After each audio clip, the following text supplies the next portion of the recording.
అట్లాగే షుగర్ ఉందంటే వద్దన్నా మీకు దాని ప్రభావం గుండె మీద పడుతుంది.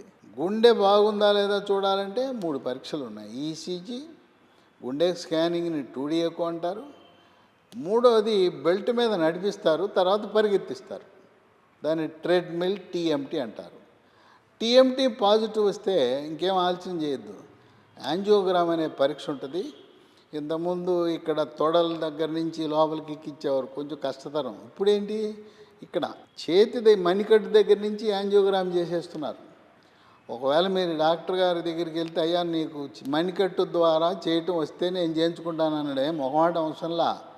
ఇప్పుడు ఆధునిక పరిజ్ఞానం వచ్చాక నేను మళ్ళీ గజ్జల్లో కూర్చుతానంటే కుదరదు. కొంతమందికి చేతిలో సాధ్యపడదు, అట్టేటప్పుడు తప్పదు. కానీ ఇప్పుడు అందరూ కార్డియాలజీ డాక్టర్లు నేర్చుకున్నారు. ఎందుకంటే పేషెంట్లే అడుగుతున్నారు, నా చేతి మణికట్టు ద్వారా చేయండి అని అడుగుతున్నారు. యాంజియోగ్రామ్ అని ఇక్కడి నుంచి చేస్తారు. ఈ యాంజియోగ్రామ్ చేసినప్పుడు లేకపోతే ఏమైనా కరోనరీ అనే రక్తనాళాలు మూసిపోతే అప్పటికప్పుడే స్టెంటు, సన్నటి పైపు తొడిగేస్తున్నారు. ఆ విధంగా ఈ యాంజియోగ్రాములు, ఈ స్టెంట్లన్నీ కూడా తెలుగు రాష్ట్రాల్లో ఆరోగ్యశ్రీ కింద ఉచితంగా చేస్తున్నారు.